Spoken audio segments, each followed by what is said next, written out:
তো বন্ধুরা, আজকে তোমাদের এই সাজেশনটি আমরা DSE1 হিস্ট্রি এর উপরে সাজেশনটা দিচ্ছি। তো এই সাজেশনটি 5th সেমিস্টারের DSE1 হিস্ট্রি বা ইতিহাস যাদের আছে অর্থাৎ পাশের, তাদের জন্য আজকের এই সাজেশনটি। তো এখানে তোমাদের প্রথম প্রশ্নটি রেখেছি, দেখো এখানে প্রথম প্রশ্নে কোপার্নিকান বিপ্লব বলতে কি বোঝো, এটি হলো প্রথম প্রশ্ন। ভিডিও শুরু করার আগে একটু বলে দিই যে এখানে 5 নম্বর এবং 10 নম্বরের বড় প্রশ্নগুলো মিলিয়ে মিশিয়ে আছে, এবং চ্যানেলে যারা নতুন আছে অবশ্যই চ্যানেলটিকে সাবস্ক্রাইব করে রেখো, বন্ধুদেরকে অবশ্যই ভিডিওটি শেয়ার করে দিও। 2 নম্বর প্রশ্নটি আছে এখানে, দেখো যে জার্মানির ধর্ম সংস্কার আন্দোলনে মার্টিন লুথারের অবদান মূল্যায়ন করো বা লেখো বা আলোচনা করো। তাহলে জার্মানির ধর্ম সংস্কার আন্দোলনে মার্টিন লুথারের অবদান মূল্যায়ন করো বা লেখো। চলে আসবো আমরা পরের প্রশ্ন। পরের প্রশ্ন আছে লেভেলাররা কি প্রকৃতই গণতান্ত্রিক ছিল? তাহলে লেভেলাররা কি প্রকৃতই গণতান্ত্রিক ছিল সে বিষয়ে লেখো বা টিকা লেখো। পরের প্রশ্ন 4 নম্বর প্রশ্ন, এটি তোমাদের 10 নম্বরের জন্য আসতে পারে। এখানে দেখে নাও হচ্ছে মানবতাবাদ কিভাবে জীবন সম্পর্কে একটি ধর্মনিরপেক্ষ দৃষ্টিভঙ্গি গড়ে তুলেছিল। এর সাথে আছে দেখো রেনেসাঁস চিত্রশিল্প ও ভাস্কর্যে এই দৃষ্টিভঙ্গি কতখানি প্রতিফলিত হয়েছিল তা লেখো। তাহলে এটা 4 নম্বর প্রশ্ন।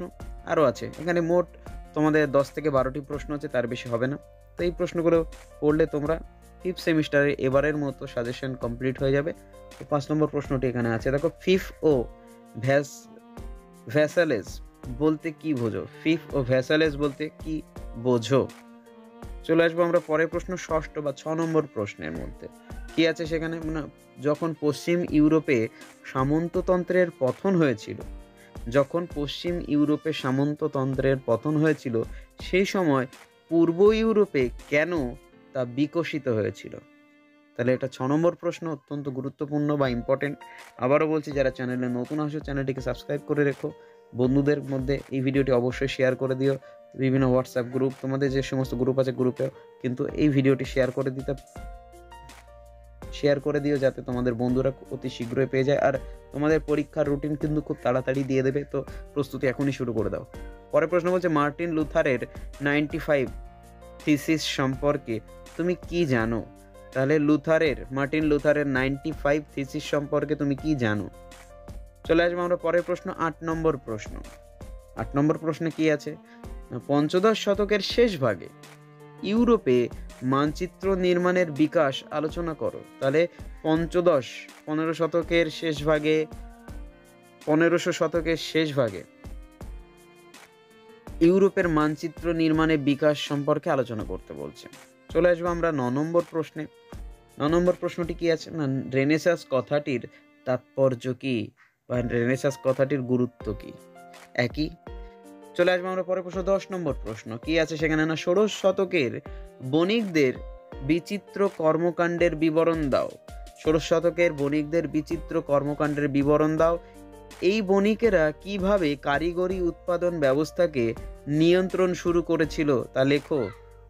তাহলে অত্যন্ত গুরুত্বপূর্ণ প্রশ্ন হলো 10 নম্বর প্রশ্নটি, সেটাও কিন্তু অত্যন্ত ইম্পর্টেন্ট। চলে আসবে পরের প্রশ্ন, আমাদের এখানে আছে 11 নম্বর প্রশ্নটি। কি আছে 11 নম্বর প্রশ্নে আছে ইংল্যান্ডের এনক্লঙ্গার ব্যবস্থা বলতে কি ছিল বা কি বোঝো? কিভাবে এই ব্যবস্থা এক নতুন ধরনের কৃষি অর্থনীতির অবতরণ হয়েছিল কৃষি উৎপাদনে। চলে আসবো আমরা পরের প্রশ্ন, একেবারে সাজেশনের শেষ দিকে আছি। তো চ্যানেলে যারা নতুন আছে আবারও বলছি, চ্যানেলটিকে একবার সাবস্ক্রাইব করে রাখো। ভিডিওটি ভালো লেগে থাকলে মন থেকে তাহলে অবশ্যই একটি করে লাইক করে যেও। চলে আসবো আমরা পরের প্রশ্ন 12 নম্বর প্রশ্ন, একেবারে সাজেশনের শেষ দিকের প্রশ্ন। ইরাসমাস কে ছিলেন?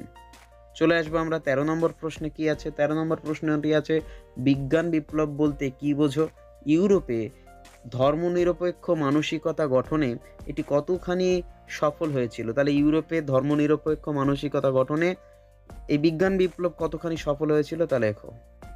চলে আসবো আমরা 14 নম্বর প্রশ্ন। কি লেখা আছে সেখানে, লেখা আছে গ্যালিলিওর অবদান আলোচনা করো আধুনিক বিজ্ঞানে। অর্থাৎ প্রশ্নটা ঘুরিয়ে আসতে পারে, আধুনিক বিজ্ঞানে গ্যালিলিওর অবদান আলোচনা করো। সাজেশনের শেষ প্রশ্ন বা লাস্ট প্রশ্ন, কী লেখা আছে না, শিল্প বিপ্লব কেন ইংল্যান্ডে প্রথম হয়েছিল, এর প্রভাব কতটা ছিল। তাহলে এই প্রশ্নগুলো পড়লে তোমাদের এবারের সাজেশন কমপ্লিট হয়ে যাচ্ছে। আর ভিডিওটি এখনই আবার একবার বন্ধুদেরকে শেয়ার করার অনুরোধ রইল, বিভিন্ন তোমাদের হোয়াটসঅ্যাপ গ্রুপ বা তোমার কাছের বন্ধুদেরকে কিন্তু অবশ্যই ভিডিওটি শেয়ার করে দিও। তো দেখা হচ্ছে পরবর্তী ভিডিওতে। সবাই ভালো থাকো, সুস্থ থাকো।